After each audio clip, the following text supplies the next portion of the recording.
literally the Saturday that we got home from the hospital, I had like my moment, and I call it my moment because my husband was in the basement doing something and I was in our bathroom, and I was just like ugly crying, like hysterical, like how am I going to move on with my life from this?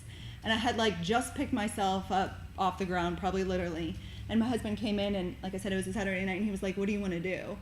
And I was like, I want to go get sushi. And he was like, we're moving forward. Okay, you want sushi? Like, I don't think that's what he meant. Yeah. Right. But I was like, yep. And so, like, the thing that always stuck in my mind was, like, in that moment, I could have chose sushi or I could have salt. And you just have to choose sushi all the time.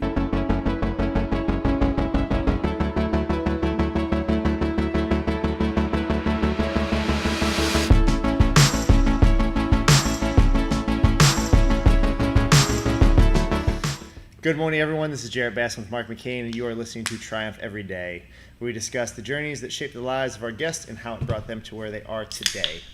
And we've had a couple blasts from the past recently. So it's another one, Kristin Guerra. Yeah, good job. That's as you put it, the white girl way to say it. So. That's right. Welcome. I've been saying her last name wrong for years. Most people do. It's okay. It's okay. I think we're putting too much emphasis on the U. That's the problem. It's kind of silent. It's all right. I get Bastion a lot. Yeah. People add letters? Yeah, they throw an I in there. Yeah, so that's not my name. But we've known each other now for, wow, it's been quite some time, all the way to the NKY days.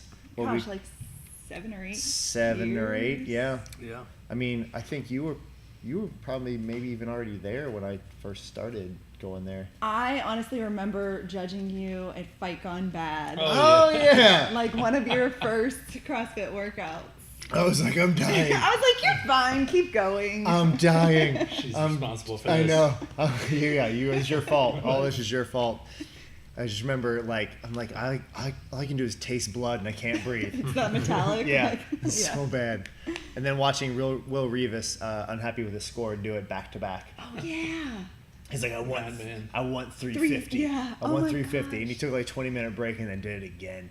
Yeah. Did he get it? Yeah, he got it. All right. Weirdo. That guy's a freak. That's impressive. Yeah. But anyways, yeah, so we've known each other for quite some time. I mean, the CrossFit Games just finished up yesterday, so I don't know if you get to watch any of that. How awesome was Chaos? That was my favorite. I mean, I didn't get to see that. Come on. We were camping on Saturday for this guy's bachelor party, but I didn't see that. Was that Saturday? Chaos? I think it was. Yeah. Anyway, I digress. What was that workout? They didn't know. They just didn't had to go out know. onto the Okay. field. They Just didn't start know doing stuff. the movements. They didn't know how many reps. They didn't know how long it was. They just had to go until the judge said stop. Oh wow. Yeah. that's pretty intense. That is intense. I'll That's have to pretty watch intense. Well, I guess just the point of bringing that up is things have changed quite a bit in the sport from when we first started way back when. I do want to jump back even farther and kind of tell everybody where you're from, and kind of how you got over here, so you're not originally from Cincinnati area. I am from the most beautiful place on earth. I'm going to cut this short. I'm going to turn your mic down. I am from Pittsburgh, Pennsylvania, so I'm actually from a small town about 20 miles south. I grew up there my whole life, went to school around there, a couple hours outside of Pittsburgh. And then I've been here for about 12 years, though, so Cincinnati is absolutely like home to me. I live in Fort Thomas, so I live in Kentucky, but yeah, so I got here actually because of my now husband. So long story short, my husband and I 13 years ago met online, so we were probably like the first ones there. First ever. You might have been like the first. It was just the first two people that signed up. All right, you're a match. And so we did long distance for a while. He lived in Tennessee at the time. So he was in Tennessee, I was in Pittsburgh.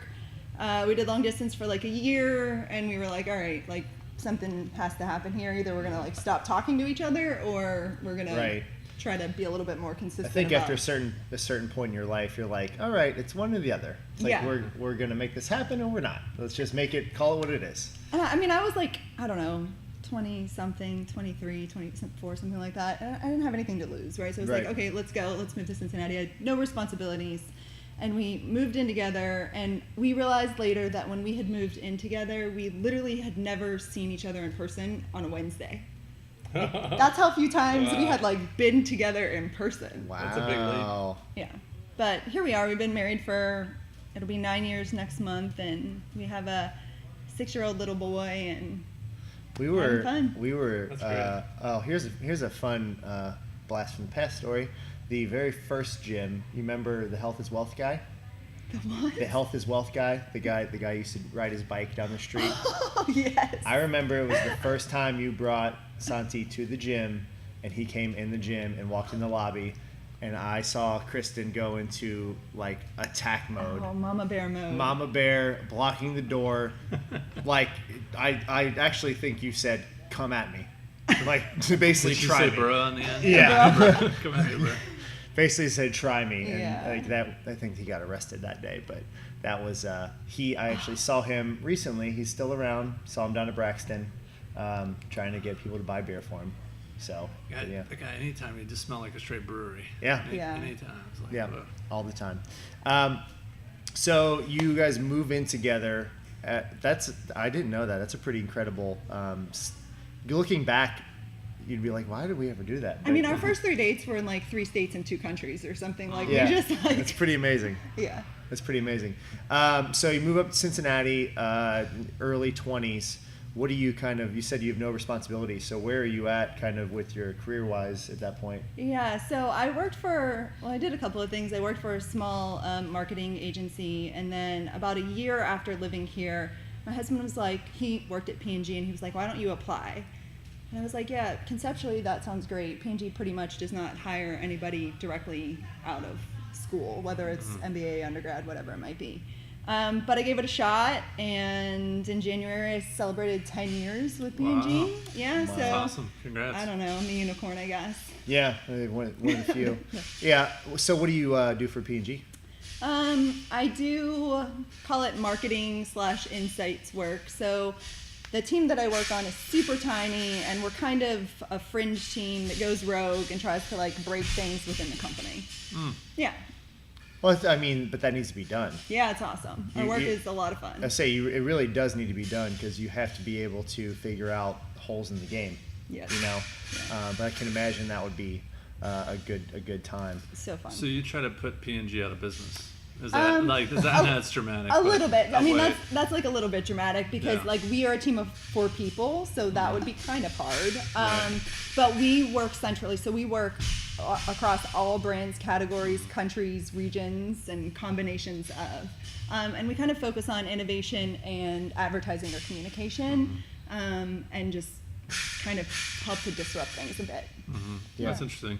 Now, the reason I phrase it that way is because one of the things we kind of think about daily is like, all right, what if the, CrossFit Invictus opens up a gym in Cincinnati?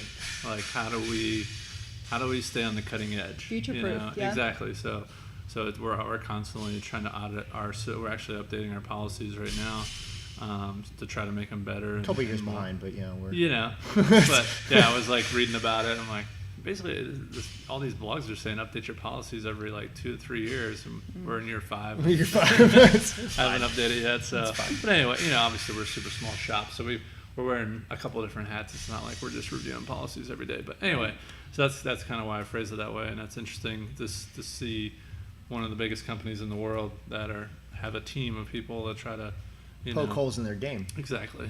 Because and you said communication. I think that's a definite throughput or parallel to what we do and what a large multinational, multi-billion-dollar company can do is how you're communicating your message, because those avenues are constantly changing. Like if it's not this app, it's another app, or it's a new one that's on the the cutting edge that just came out with something brand new. Just out of personal curiosity, has their marketing gone more away from television, or is it navigating or migrating to the phones? Yeah, it's like, a good more question, and it kind of depends on the category and on the brand, just Mm-hmm. based off of like the demo. You want to go Sure, broad, your you want to go target big, you want to market, go yeah. reach. Like P&G is a company of big brands, so we need to find as many people as possible. But when Right. you're looking for those niche groups, like a CrossFitter, you're not going to send the message out to everyone, right? Like yours is much more specific, and therefore you would go a little bit of a different route. But I would say like it's a yes and. It's a combination of, because you can kind of fill gaps in some of the more niche groups that you can't necessarily reach as well when you're going like TV, mainstream, 8 p.m. on a Thursday. Sure. Not to completely I'm going to completely go in a different direction. I'm curious. So you said, I started at P&G and I'm just celebrating 10 years, which is an awesome feat. Along that way, you had some pretty serious health concerns. I did. Correct? Yeah. Maybe just talk a little bit about that, and because I don't think, like pretty much everyone who knows you knows a little bit about that, but maybe a little bit more in depth. Yeah. So in March of 2009, I was 26. And I was about 6 months away from getting married. And I went to an urgent care because I slept on my neck wrong. Like that was literally the reason that I went. And I say that my husband saved my life, because the reason that I went was because I kept complaining about it because I couldn't turn my head. And he was like, quit bitching about it. Don't talk about it, go to the doctor, or stop talking about it. Right. So I was like, all right, whatever, I'm just going to go to the urgent care. And I figured they would give me like a muscle relaxer just to kind of like take the kink out. So I literally couldn't turn my head. And the doctor was feeling around in the back of my neck, but his thumbs were in the front of my neck. And he said, do you know that there's a lump in the front right side of your neck? And I was like, no, it hurts back here. It hurts in the back. Yeah, you're just not, I'm like, I don't get it. It's over my head. And he was like, no, there's a lump. So he literally on the spot wrote me a prescription and handed it to me. And he was like, you need to go right now to the hospital across the street. And so I said, okay. So they did an x-ray and they took blood. And I mean, I think immediately they could tell that something was there because they sent me to another doctor. They sent me to another doctor. And I didn't realize like what was happening until I went to my PCP, and she asked me, so I had been through like a couple of rounds of doctors, but like nobody was saying anything to me. It was just like, go to the next test and the next test and the next test. And so I was there to talk to her, and she was telling me that she was going to send me to an ENT, to a specialist. And I was like, okay, fine, whatever. And she was like, do you want me to write you a prescription so you can sleep, like if you're having trouble sleeping?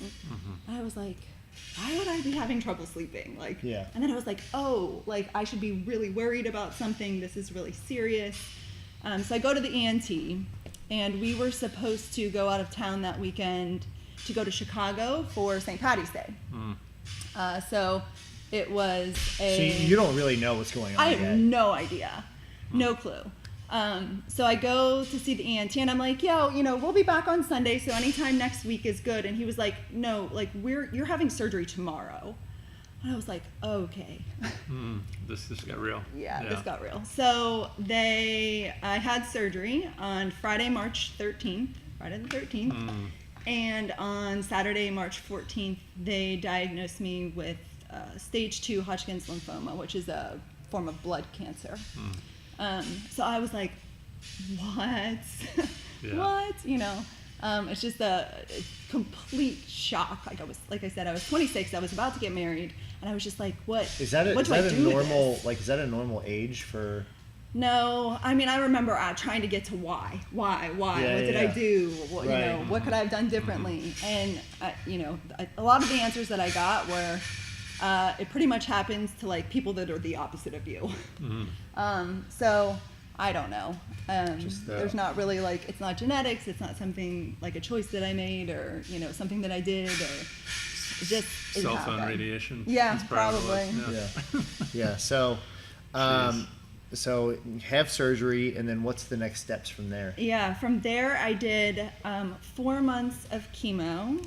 So every other week for 4 months, and then I did 8 weeks of radiation, which was 5 days a week for 8 weeks. Wow. And then I got married a week after that. Did you really? I did. Yeah? I did. So how were you feeling? Like, what was that like? Oh my gosh! Like at the wedding. Yeah. I mean, at the wedding, I was on cloud. There was like. Yeah. It didn't even happen. So my husband and I got married in Las Vegas. And neither of us are from here. And so we were like, well, we wanted to do a destination wedding. We got married over Labor Day weekend. And we didn't want a huge wedding. And so we thought if we did a destination wedding, like people would come, but not, we might have like 30 or 40 people. We had like 100. Wow. Good for you. So, I mean, it was a really cool time. A lot of our family and friends just like were so supportive through like everything that we had been through. It wasn't just me, believe me. It's almost an added level of like, I don't know what the word is, but celebration. Yeah, exactly. Oh, yeah. It's a great word for it. I mean, it's just another level to why this is such a great day. Yeah, you're so true. I mean, the doctor didn't want us to do it because I had a lot of what ifs. I'm like, well, what if? Because we had to stop the radiation in the middle because it was awful. And then I had to pick it back up, and I was like, what if we have to do it again? What if I run out of time? And he was just like, you're not going to be able to go. And I was like, well, that's not an option. So, like, this wasn't part of the plan, but we're not going to change the plan because of it. If something happens, we'll figure it out. We keep moving, like, march on. Sure. I love that attitude. So, after the wedding, you said you're done with radiation, you get married, and what has been the process kind of from then, since then? Health-wise? Yeah. I mean, I just go once a year and kind of like get checked out, make sure everything's okay. I was just telling you earlier that the risk from the complications from the chemo and the radiation are actually much more severe and significant now than like the cancer ever coming back. Right. So my risk of like heart failure and breast cancer and thyroid issues and all this other stuff happens. But I mean, the reality is like I don't think about that on a daily basis. I think like I was listening to Alan Alda, if you guys know who he is. He was just on NPR. He's just diagnosed with Parkinson's disease, and he's like, "This is the only time I'm ever going to talk about this." He's like, "I don't want to be Mr. Parkinson's. I don't want to be that guy that has to do the benefits and like want to be like I'm not going to be defined by this. There's other things in my life that I want to be defined by and remembered for." And I think that sounds like kind of the approach. It's like, this is something that happened to me, but this is not going to be the underlying tone of my whole life. And it's so funny that you say that because literally the Saturday that we got home from the hospital, I had like my moment, and I call it my moment because my husband was in the basement doing something and I was in our bathroom and I was just like ugly crying, like hysterical, like how am I going to move on with my life from this? And I had like just picked myself up off the ground, probably literally. And my husband came in and like I said, it was a Saturday night and he was like, what do you want to do? And I was like, I want to go get sushi. And he was like, we're moving forward. Okay, you want sushi? Like, I don't think that's what he meant. Yeah. Right. But I was like, yep. And so like the thing that always stuck in my mind was like, in that moment, I could have chose sushi or I could have salt. And you just have to choose sushi all the time. Like no matter what it is in life, because it's not going to make anything better to just stay on the floor. Yeah. Wow. It's super powerful. I love that. Should be a t-shirt. Yeah, that should be a t-shirt. Always choose sushi. Yeah. There you go. That's but that's so true though, because I think in any situation, tragedy, non-tragedy, just hardship of daily life, you have this choice. And am I going to just wallow in my self-pity or am I going to pick myself up and move forward? And I think the strength that we gain from deciding that no, screw this, I'm gonna change my they say make your own luck. It's like I'm gonna make this happen, and it's like you have this choice of whether, like you said, this is gonna define you or like, all right, we're gonna move forward, and this will be something that happened to me, and I'll go your regular checkups, but it's not gonna be something that's gonna rule your life. Yeah, there's a saying that I ran into, and I did a fundraiser for the Leukemia Lymphoma Society a few years ago and raised a ton of money that you guys in this gym were a huge part of. Lots of gyms in the area were actually. And the saying was not like when life hands you lemons, you make lemonade. Yeah. It was when life hands you lemons, you open a lemonade stand. It's like you spread the wealth as much and as far as you can. And that was part of the reason, like, no, it didn't define me, but I still wanted to be like the face of this, to raise awareness and raise money and to do all of these good things. And that, oh my gosh, like that was one of the best experiences of my life. And if I had to like go through the 6 months of treatment and whatever I had to go through to like be able to live that, then like I almost think it's worth it, because there are people out there that have it way worse than I did. Way worse. Yeah. And that's something we try and, preach all the time, which is just like, it's not that bad. We do not have it that bad. Yeah, all life is just 100% about perspective. Yeah. And choices, and it sounds like you consistently made good choices along the way, as far as not giving up, staying positive, saying yes to sushi, and then just moving forward. And I'm sure you can draw a lot of parallels in your life and your career and your family from the saying yes. That's almost like a mantra, like that saying yes to sushi kind of mentality, as opposed to, I don't know. I don't really like my job. I guess I'll just quit. I'm sure there's been plenty of days where you don't like your job, but guess what? You just celebrated 10 years there, and I'm sure, you'll do whatever you want, from here on out. Make your own path. So, along the way, so 2009, it's probably right around the time you got into, your avenue for fitness. Yeah. So I think I started CrossFit in my first workout was half of Murph. Yeah. First workout, huh? Yeah. No? Mine was Murph. Mine was Murph. You did the full thing? In 2010. Prior to that, was that, did you have, fitness was background? I fit? No. Well, none of us were. Did you have a fitness background growing up? So I played some sports. I played volleyball. I played softball. I cheered. I danced. At the time, actually, talk about fitness just being such a huge part of life. It was actually the thing that I looked forward to when I was going through treatment. So I arranged my treatment schedule around extracurricular activities that we were playing. So I would do co-ed flag football on the day that I got chemo, because they pump you full of steroids, so you feel great for a couple days. There you go. Yeah. Then you crash for a bit. They weren't drug testing on the flag football. No. Okay, good. And then on the next day we would play co-ed softball, and then after that I would lay on the couch for a couple of days. But wow. Yeah. So then you found, about 2010. So you find, how do you find CrossFit then? So my husband, who has never done CrossFit. Yep. Actually, I know you've been trying to get him. I stopped. It was about a year or two that I tried really hard, and then I was like, this is my thing. So thank you for not participating. Yeah. No, he actually, because I was trying to figure out what do I want to do. I always wanted to be involved in something, belong to a gym, whatever. And he showed me a picture of Sue, actually, and I always say her last name incorrectly. Yeah. Waldosoffer. Yeah. You know who I mean. Yep. She's just a doll and a delight. She and I did adore our her. weightlifting meet, and Yes. I asked her 4 times, and I still got it wrong. Yes. It's fine. So, Sue, if you're listening, I'm really sorry. But it was an amazing picture of her doing an L pull-up or a video or whatever it was, and I was like, I want to be able to do that. And so I was like, what kind of gig does she have? Sure. So then it was CrossFit, and so I was like, all right, CrossFit it is. Yeah, that's pretty. That's what. Yeah, I don't really hear that often. I just got inspired by someone else seeing them. Usually it's a friend dragged me there, and I really enjoyed it. I mean, it's the idea of a challenge. If she could do that, I want to be able to do that. At that point, I don't think I'd ever done a pull-up in my life. Right.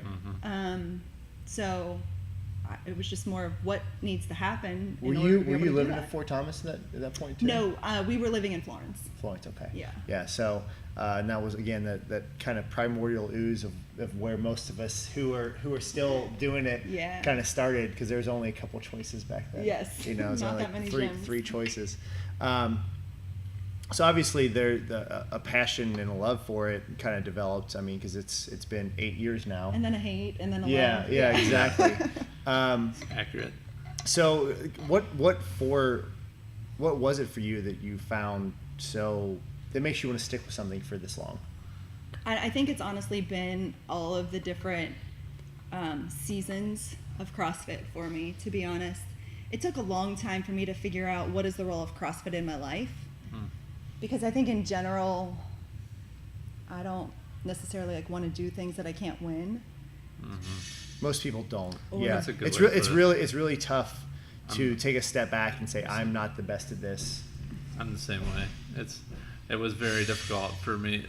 And I actually have had this conversation with Jared Because again, we were always very, mostly those guys were very, very competitive and successful. Yeah. And I was always usually the best player on the teams. So to say, like growing up in football and baseball and basketball, and I'm not necessarily the best, but one of the best. And finding CrossFit was just such a humbling experience. Whenever, I tell this story a lot. I could literally walk into the CrossFit gym. I could back squat 405, and I could not overhead squat the barbell. Oh wow. And it was the most humbling thing I've ever done. Humility, It was just like, oh, you pick up a basketball, I can do that. Pick up a football, baseball. And for whatever reason, I stuck with it. And it was just one of those things. But yeah, I love how you just put that, understand the role that CrossFit kind of played in your life. For me, it was kind of a form of escapism for sure, because I was kind of on the corporate grind whenever I found it. Yeah. And it was just obviously the community, the people around you. And I've never had that before, working out before, where you're literally trying to grind through something. You didn't get that in college when you were writing a paper at 1 o'clock in the morning. Like there wasn't a team all of a sudden that appeared. Yeah. Like, come on, Mark, come on, double space it, just get done. At that conclusion, you got this. But in all seriousness, like I've never experienced that, because I was going to Urban Active with my headphones on and my hood up, doing the bench press and the bicep curls. And I had a workout partner, but it wasn't anything like CrossFit. So yeah, it still fits in different areas of my life, but I know without a doubt I can say that it's a stress relief and it's an engagement in the community. And whenever I heard you say like flag football and softball, I'm like, wow, she beat that by just staying engaged in the community and having fun. Yeah. And that's what CrossFit, it's so absolutely. much more. Yeah. Sorry. No, I mean, that's the truth though. And I think like I went through a period, so I did CrossFit for a while and then got pregnant with our son, had our son, came back to CrossFit. Like it's, the day it was okay to do so. And when I came back, it was, okay, I like want to try to be competitive. And this was early enough on that like CrossFitters that were competitive, and by competitive, I don't mean like go to the games, but I mean like be really good around here. Yeah. You didn't have to be a professional CrossFitter to be able to do that. Yeah. And I couldn't. Like I had a baby at home and a family and a more than full-time job, and it just wasn't in the cards for the choices that I was willing to make. And that's what it comes down to, is what are the choices that you're willing to make, and that wasn't one of them.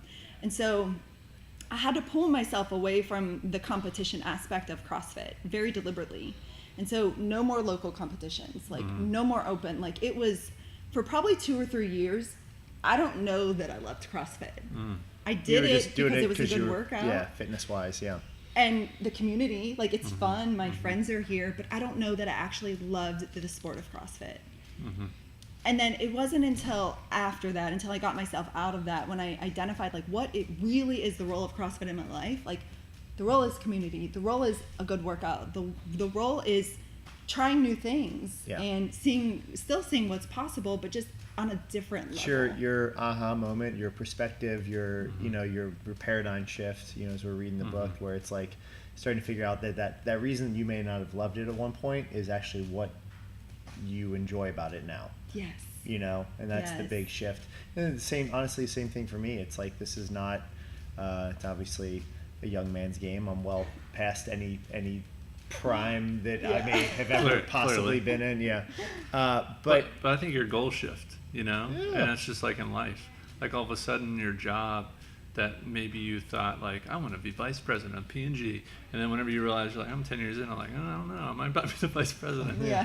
But if this job can serve as a tool to provide for my family, and maybe I sacrifice income for work-life balance or whatever it is. It's finding that tool in your life. It's like, that's what CrossFit is. It's like, for me, it's, again, it evolved from maybe working out 2-3 hours to working out 4 hours a week, just to get it in and, work out and still try to look good and feel good and engage with the community. So I think it's just your goal, your goals change.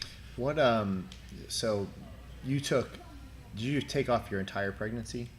No, I worked out my entire pregnancy. That's great. So I was really fortunate that it was like pretty straightforward and simple. And I remember being at NKY and somebody was like, "You're still here? Like, when are you having this baby?" And I was like, "Oh, my due date was last Sunday." It was, I mean, he was almost 2 weeks late. And after, Wow. 41 weeks, I was like, "All right, guys, I'm done. Like, I'm out of here." Because I thought, if I keep doing this, like, Yeah. you'll be in labor at the gym. that's Yeah. right. Yeah. Yeah. What was it? I mean, what's that like? What's working out while pregnant like? Honestly, it was, I really enjoyed it because you guys know I don't have the greatest cardio, and so it was like an excuse to go slow. Like, this is perfect. This is what I've been waiting for. I could still do like all the pull-ups and I'm all breathing the for two. thrusters, but I was like, I just had to do it slowly. Yeah, that's cool. Yeah. Any sort of challenges that kind of arose that you didn't really expect? You can remember? You know what? I think honestly, like mass moves mass, right? So you kind of get stronger a little bit when Yep. you're pregnant, but like you shouldn't really be stronger. Like you shouldn't be lifting Sure. more. So that was the thing that I had to like pay more attention to, was like, how much weight am I actually lifting, and how much should I be lifting, and just like being Right. conscious of that, because when it feels Just because you can doesn't mean you should. yeah, and just being responsible in that. Yeah, in that because we, regard. and obviously, I'm pretty sure we can't have kids. I don't think they've gotten there just yet, as far as Still working on it. No, still working on Equal it. rights. But we've gone through 2-3 dozen pregnancies probably at this point Yeah. in our careers, and just watched women react differently depending on the first kid or second kid.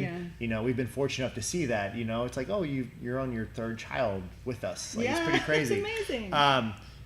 And someone will go through and they'll be completely fine, and it won't be anything different in their day to day. And other people, they'll get, first trimester, they're done for Totally. you know.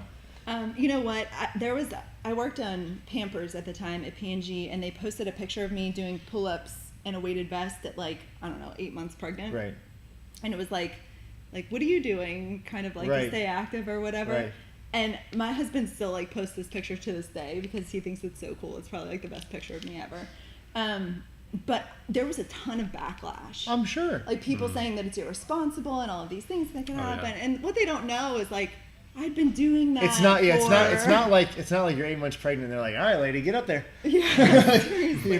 First time ever. But the whole point was like, you do you, Yeah, right? right. Like, if you want to do pull-ups in a weighted vest when you're 8 months pregnant, do it. If you want to sit on the couch and watch TV, do it. Like, Yeah. Yeah. There's not a definite right or wrong when it comes to, because everything's going to be different. Some people just physically do not you feel. can't. Yeah. And sometimes you can't. Yeah. Like, you're not allowed to. You're Right, not allowed to get out of exactly. bed sometimes. Exactly. And Yeah. you can control that. Yeah, 100%. And to your point, like, you have to be able to take a step back and realize that, oh, she's probably been doing this. Like, I don't know what I'm talking about, but behind my Yeah. keyboard, I'm going Yeah. to tell her that she shouldn't be. I think that's the state in like any aspect of life, though. You have to constantly be reevaluating. Like probably, I don't know, 5-6 years ago, I stopped doing kipping handstand push-ups. Yeah. Because I was like, why do I want to crash on my head? So I Right. taught myself and built the strength to be able to do them strict. And like, sure, my Diane time is probably like,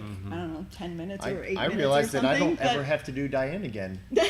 I'm dead serious. everything's like, optional. Like, it's one of those things that, like, Right. I've got hip issues, one leg shorter than the other, all the blah, blah, blah, blah. Apparently I have a fractured vertebrae somewhere that happened in the last 10 years. But it's one of those things where it's like, I don't have to do that to be fit. yeah. There's other things that you can do. That's Just right. because that workout denotes that this is what the workout is, you do not have to exactly go by That's that so true. to be fit. And And that's a realization. Yeah.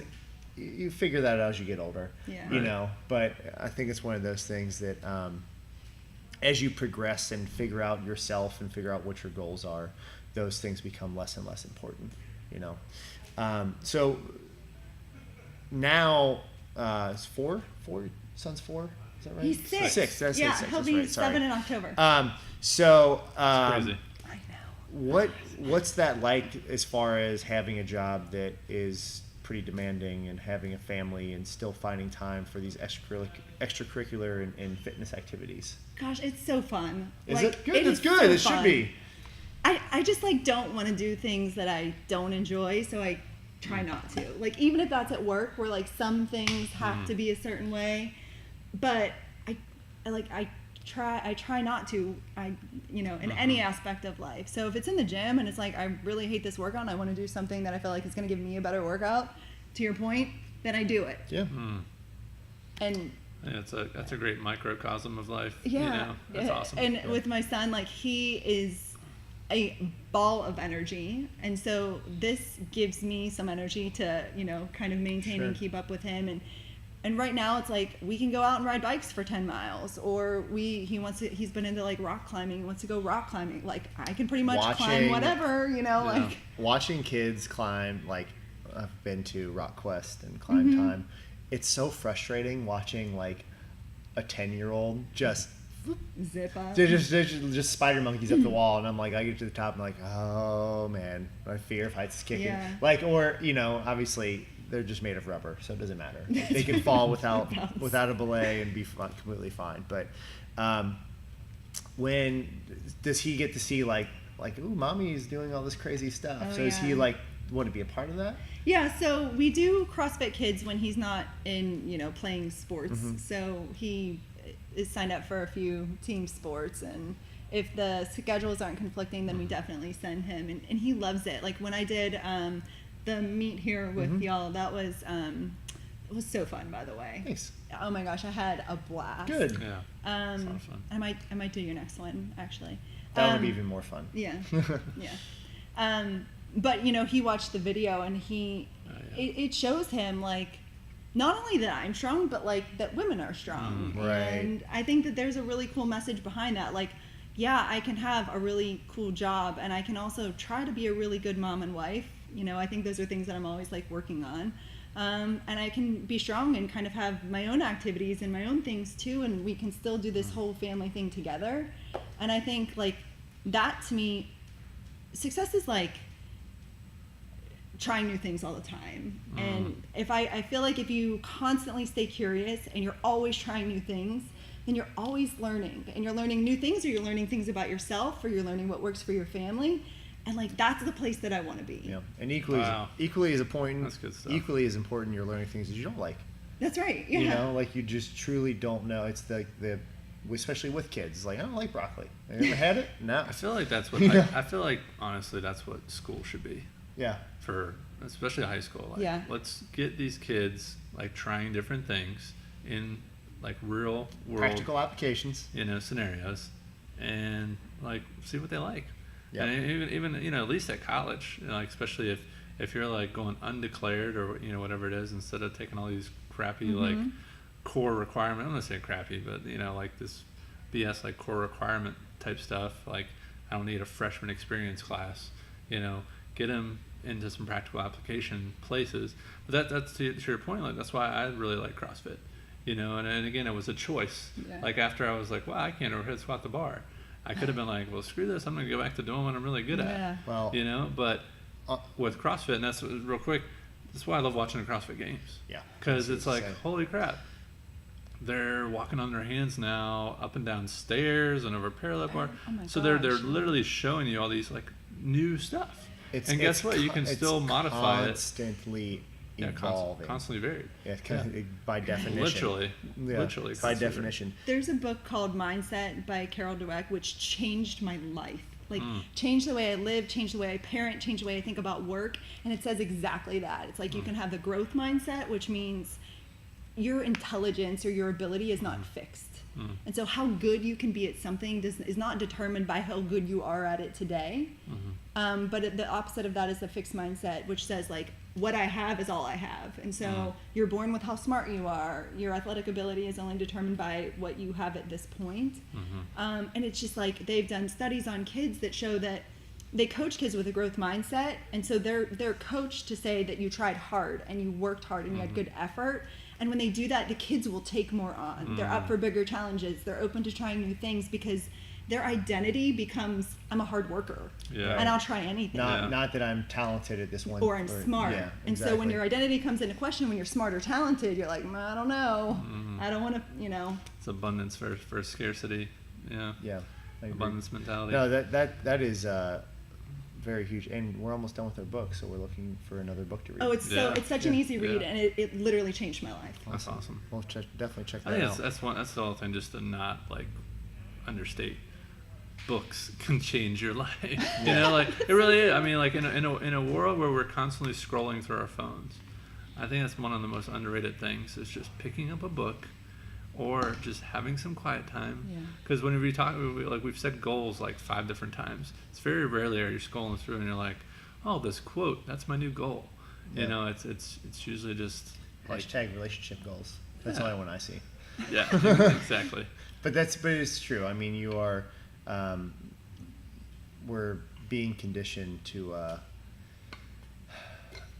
just take in these little microcosms that are not really real life. And maybe even to a bigger detriment, like go beyond that and criticize. You know, like you said on the computer, like forget what the example it was, but someone was commenting, the pull-up thing. You said, like someone's like, oh, I can't believe she's doing that. Like, who the hell are you to like be the judge of that? Right. So anyway, yeah. But I love that. I love the growth mindset. You know, that's one of the things we're constantly doing here, and that's one of the biggest reasons why we reach out to other gyms.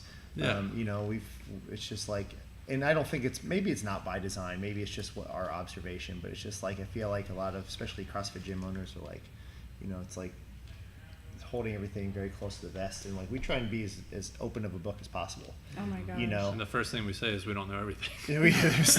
that's obvious. Yeah, I mean, if it's not obvious, it's wildly obvious. But again, you look at we're in an industry that's really only been around for not even 20 years, as far as from global branding and stuff. So exactly. Everyone's still kind of figuring it out.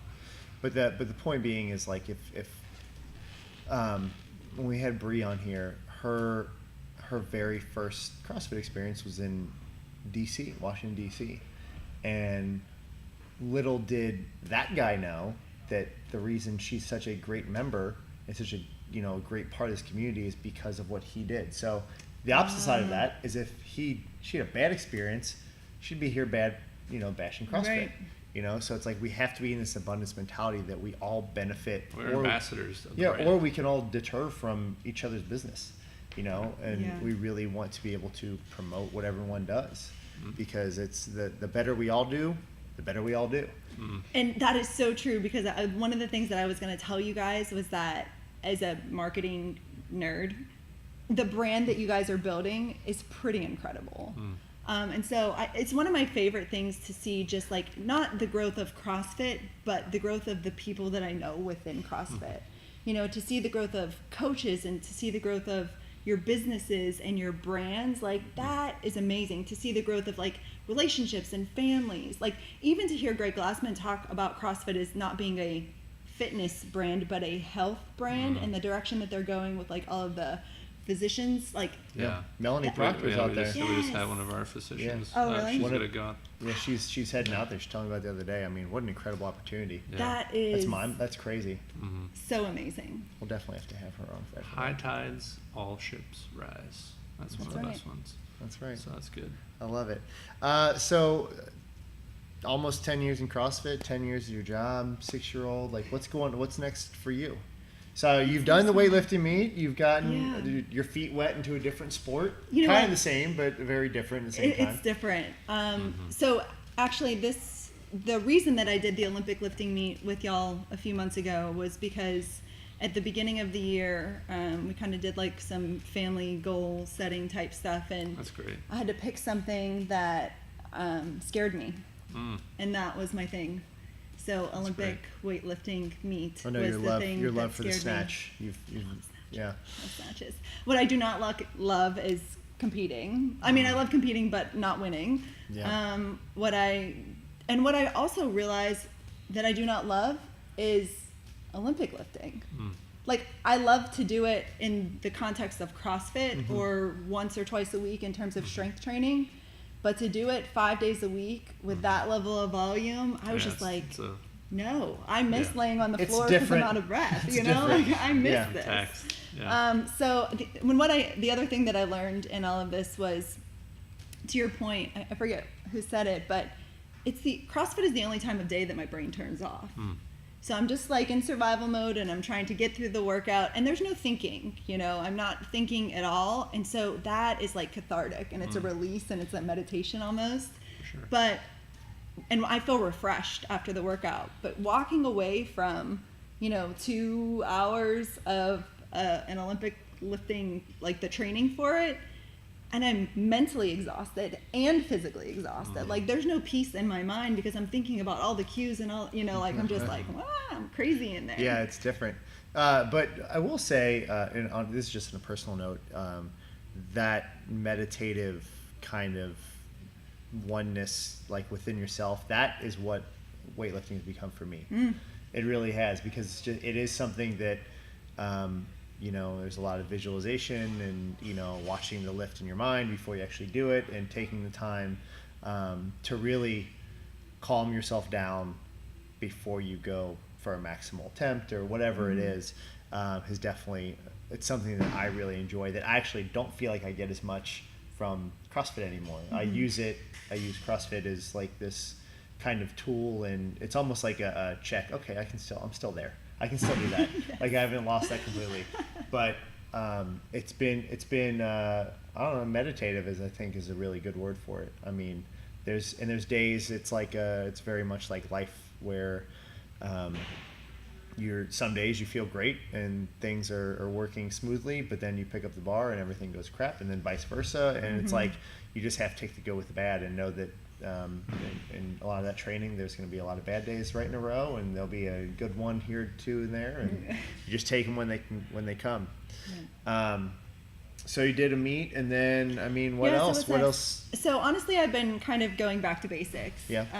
So I've been working on just like building a ton of core strength. So I realized I learned a lot actually by doing this meet. So I just talked about a couple of things, but physically I learned that my back is really weak. And I think that I have a physical max of all of my lifts. So like the number of pounds that I have lifted, but it's because it's limited by like a mental, I will not go past this like certain number. And that just is because I love it so much, and like because I want to keep doing it for a long time. And so I was trying to think like how could I balance that? Like how could I maybe like push that number a little bit higher but still stay safe? And so what I've been focusing more on is like building core. So a lot of back work, a lot of like chest, whatever, core. So I don't know. We'll see. Like maybe I'll decide to push the limit in the next one. One of the things that I like, to, because I get that from some people, is looking at it as hitting those higher percentages consistently. Like you're that one rep may not go up, but if you can hit that 85, 90, and 95% consistently, you're improving. Or you're feeling comfortable with it. It's not a shot in the dark where you just throw something overhead and you clean it and you just happen to jerk it, and it's like, no, if I can confidently hit those numbers, if that number stays there, it is what it is, but I can consistently hit those other ones. It's so true, because the numbers that I hit in the meet were 90 and 97 or something, and I could hit them literally every day. Yeah. Maybe not literally, but probably 90%. Pretty regularly. One of the things I'm just personally curious, just because I heard you say it a couple of times, how do you win without winning? Is that like something that you cognizantly like think of? Yeah. Is that like, all right, I'm just gonna get my back, stronger? I set like kind of like they're not even like smaller goals. Sometimes they're goals to like accomplish a thing, but like it was a meet versus winning. Right. Like to do it. Enjoying that. Yeah. So that's one thing. I think also it's identifying something that I want to do and sticking with it. So I have in my mind that the next thing that I want to try to accomplish is like being the type of person that doesn't hit snooze. Yeah. So like I snooze. Ooh. Let's do that. Let's do that. So Seriously. like, I don't know. I'm the same way. 30 days of no snoozing. Well, and see what happens. It's funny you say that. Mr. McCain, I'll be posting his blog for tomorrow, but he did for 30 days, ran a mile every day. And piggybacking off that, I hate running. Piggybacking off that, I decided to do my 100 burpees for 30 days. Did you love it? I feel like you would love that. They're not bad now. Yeah. I'm I hated running. Sicko, you would enjoy that. Continuing on until the wedding day. So we're on day 32 35. But I know Chris is doing 100 squats. The point is, and Mark put it best, is why am I doing this? Because I don't want to. Yes. Oh my gosh, I love that. And so now I'm doing 30 days of cold showers. Cold showers. Yeah. Cold shower. But again, it's like, and you know, I think as we continue on these, they'll extrapolate into maybe non-physical things and stuff like that. But there's something to be said about just constantly, just 30 days. Because it's like, it starts out and you're like, day 10, you're like, God, it's so awful. And then like, I remember, you know, checking the date and it was like, oh, day 25. Like, it's not bad. You know? But that's kind of why I brought that up. Sorry to cut you off. That's how I was. That's kind of what it's become. And if you get a chance to look at the blog, how it started or whatever, I was just listening to a podcast and got motivated. But that's kind of how I'm winning without winning. Yes. Mark's not running 4 minute miles. You know, you know? No, 100% no. Yeah, never. Yeah, that's funny. But you know, I even said that in the blog. Like, I didn't time myself every day. It was just go out and push yourself, though. And there was days where my body was like, you can't do this. Yes. And it's just do it. Just do it. How many it times? was always less than 10 minutes. Oh, I love that. And it was just like, you have 10 minutes. You have 10 Get minutes. your ass off the couch and go. How many times did you do it at night? Quite a few. Yeah. Quite a few. There's been multiple times where I'd be sitting at my table and I'm like, oh shit, I gotta do burpees. And in your back of your mind, you say, not one person would know if you did them or not. Not one person would know. But you would. But I would, and that bugs me. Yeah. And so it's like there was one night we literally went to the Reds game, and my schedule was nonstop all day, and I thought I was gonna have time before the game to go run. And I literally got home. My wife's like, "We gotta go." I'm like, "I haven't run yet," and she's like, "Yeah." And I was like, "All right, we're going. I'm gonna run after the game." And then it got rain delayed, and it was like going later and later and later, Oh, no. and it was like fireworks Friday. I'm like, oh man, I'm gonna have to like leave the game and go run. But that's how like, and it was like day like 28, you know. So I was in a couple days away. So but in my mind though, I'm like, this is how I win. I will not I will run with 2 broken legs. I don't give a shit. Yes. Like I will get this done. And you know what? It's not like this blog's gonna go viral or anyone's really gonna know about it, but I'll tell you what it's done. It's built my character up that whenever I'm doing this workout today, I just did a little bit ago with the 800 meter run, and before I might be like, oh man, this is gonna blow, like 800 meter run, and then we do small stuff and then another 800 meter run. I'm like, I just ran a mile for 30 days. Like I can run 800 meters, backwards. So I think these little wins, and like you're saying, like all these experiences, whether you realize it or not, it's almost subconsciously, they become this huge win for your son, for your husband, for your family. And then all of a sudden, like, you don't know when it's going to happen, but you're going to come to that day where it's like, all right, we need a volunteer. And your son just like walks right up and you're like, oh my God, he's fearless. Yeah. Or whatever it is. Or he has the character behind it. Yeah. Because it's 100% character building. You see it, and I try to teach these tiny little lessons, and I already see it in him, and he's 6. We were at the pool the other day, and so we just finished like swimming season, and he did really well. Awesome. And they aren't taught how to breaststroke at 6. They don't teach that until 7. I'm 33. I couldn't do it. I couldn't do it either. But he was telling me that he could do it, and I was like, show me. And he said, no. He's like, I don't want to do it. I don't think I can make it the whole way across the pool. And so like we talked about it or whatever. And so I bribed him, like, full disclosure, but I was like, if you try it, then whatever the reward was. And he did it, and he was like so nervous, but then afterwards he talked about it like, I was scared but I tried it anyway. And you see that in them. That's and powerful. they're so cool. Like, live your life like that if you can keep that. I love it. That's great. That's great. I'm drenched in sweat. I know Mark is as well. I was sweating going before about we an got hour here. here. I keep like tossing my hair I back. know. Well, I won't have that problem. It just runs down though. Like there's nothing to hide it. Maybe we need to ask for sponsors so we can get the upstairs air conditioned. So if you want to sponsor this podcast, Please. Yeah, sponsor this podcast. Buy us a new building.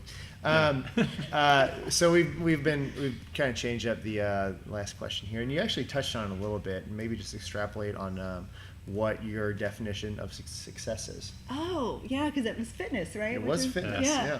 What is my definition of success? You're right. I think I did touch on it, but if I can not be in the same place tomorrow as I am today, I think that's success. I think it's always like learning and growing something. If I'm always seeking something out, if I'm being curious, like stay curious, try new things.